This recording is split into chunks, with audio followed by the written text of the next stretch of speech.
teach business strategy or any other subject, there's a better way than slides packed with bullet points. With PowerPoint, you can create a short animated story, a real case study, unfolding on screen that brings your lessons to life.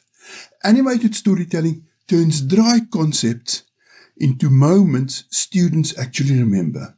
Let's look at the Bruza story. Bruza, a small South African coffee brand with big dreams. Sales in their cafes have leveled off. Competition is everywhere.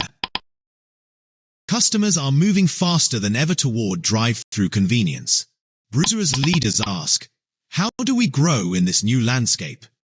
Enter Checkers 6060, the app that delivers groceries in under an hour. Even foreign visitors can't believe how quick and easy it is. The leadership brainstormed 3 very different options. Option 1, open more Bruza cafes in purpose-built drive-through venues.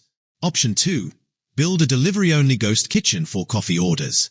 Option 3, partner with Checkers and bundle coffee with 6060 orders. The marketing team loves the drive-through option. It feels modern and scalable.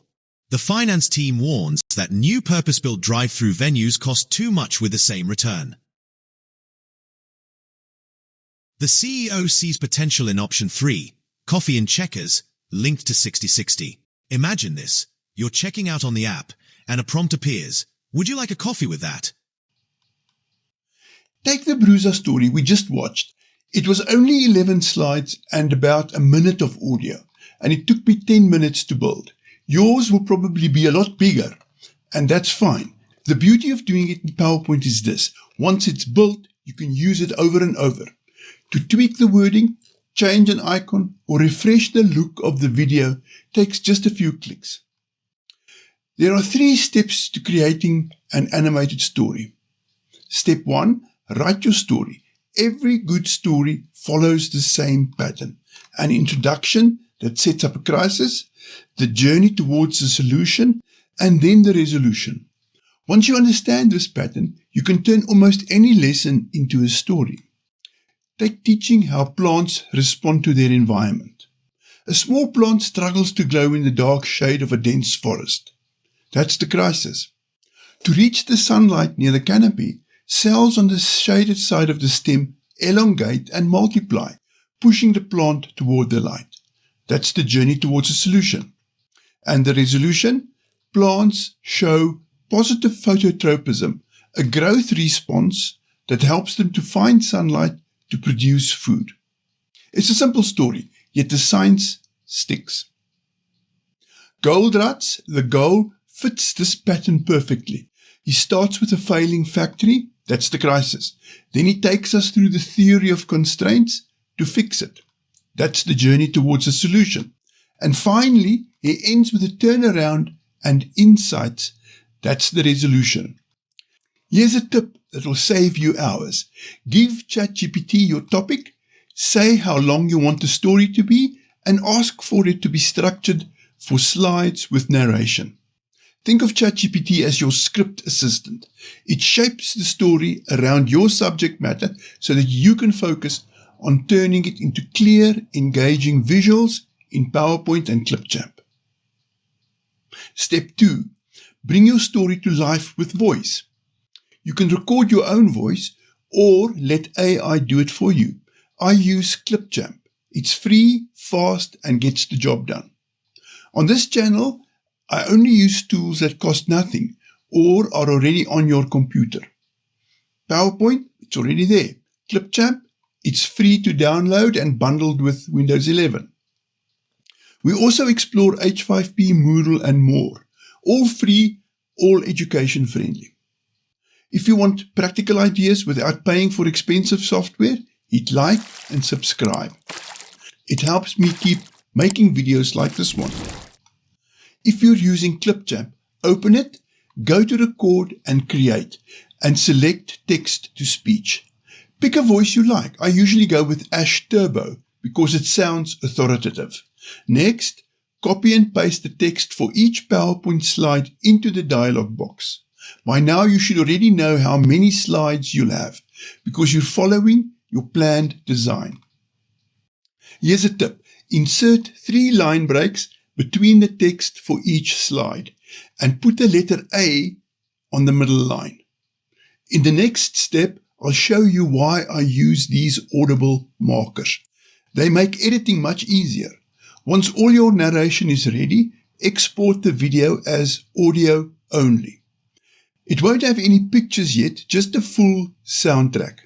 This will save an M4A file straight to your downloads folder.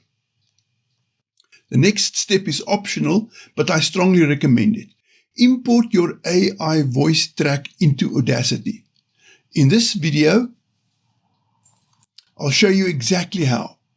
There are two key things you want to do in Audacity. First, you want to enhance the Clipchamp AI voice so it sounds more natural and human.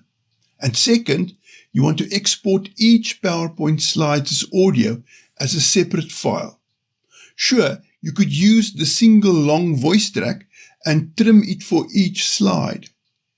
Or you can even let it play across multiple slides, timing the slide transitions with the lengthy audio. I don't recommend that. It gets messy fast. The Audacity method, using short clips for each slide, keeps everything clean and simple. Call it divide and conquer. Let's quickly recap what we've done so far. First, you used Clipchamp's text-to-speech to create a quick, consistent narration. Second, you added audible markers, those little sound cues that act like visual timestamps in Audacity's waveform, so you can instantly see where each slide's audio begins and ends. Next, in Audacity, you run 4 simple enhancements: EQ filtering for tonal clarity, legacy compression to even out volume levels, loudness normalization for that professional broadcast-ready sound, and a touch of reverb to give AI voices a natural human feel. Finally, you export each slide's narration as its own MP3 file, making it super easy to sync everything perfectly with PowerPoint animations. Now comes the part where your story takes shape in PowerPoint. Each slide is like a mini stage. Your narration sets the timing, and your visuals, your text, your shapes, your images and icons are the actors. The goal is for everything to appear, move and exit in sync with the voiceover, so your lesson feels like a single polished production rather than just a slideshow. Creating PowerPoint animations can be hard work at first, and there's definitely a learning curve. The best way to get comfortable is to unpack an existing animation and watch how someone else has timed entrances, exits, and emphasis. Then experiment with your own slides using those techniques. I've left a copy of the Bruza story in PowerPoint in a free mini Moodle course, which you can access through the link in the description below. PowerPoint offers 4 main types of animation effects: entrance, emphasis, exit, and motion path animations. Think of entrance effects as how your elements appear on stage. Appear, fade, wipe, and fly in are simple yet professional. I like to give my fly-in entrances a little bounce once it lands. You can set this under Effect Options. Emphasis effects keep attention on something already on screen, like grow, shrink, spin, or pulse. For example, I made an aircraft fly in and out by grouping it with an invisible object and setting the group to spin. A practical example: suppose your narration says, "The plant cells begin to elongate." You could have simple images of plant cells fade in as you mention them, grow slightly vertically as you describe elongation, and then fade out to move on to the next point. The key is that the animation matches the words, helping learners to see the concept in action as you explain it. Timing is everything. In PowerPoint, each animation can be set to start with previous, start after previous, or start on click. For automated videos, you'll mostly use start with previous and adjust the delay so the effect happens exactly when you want. Use start after previous only when you want an exit effect to play after the audio clip has finished. For more tutorials on animations, especially multiple motion path animations, see the videos linked in the description below. But first, finish watching this one because there are lots more to come. Icons are one of PowerPoint's hidden gems. Under Insert Icons, you'll find hundreds of basic scalable graphics for free. Plants, light bulbs for ideas, books for learning, and much more. Icons are lightweight, easy to animate, and look sharp even in simple designs. You can recolor them to match your presentation theme, and you can even convert them to Microsoft Drawing objects, ungroup them, and make modifications as needed. Another powerful feature in PowerPoint is Smart Art. It's ideal for adding text in a structured, visually appealing way. The real advantage is that you can animate it one element at a time, letting words appear as the narrator speaks instead of dumping all the text on screen at once. For example, the theory of constraints has 5 key stages. Each one can appear in sync with your narration, helping learners absorb the concept step by step. First, identify the constraint, the single biggest factor holding back performance. Next, exploit the constraint. Make the most of what you already have before adding resources. Third, subordinate everything else. Align the entire process so nothing else competes with the constraint. Fourth, elevate the constraint. Strengthen or remove it altogether. And finally, repeat the process, because solving one constraint often leads to the next. Apply an entrance effect like fly in to each step and set it to by level 1 by 1.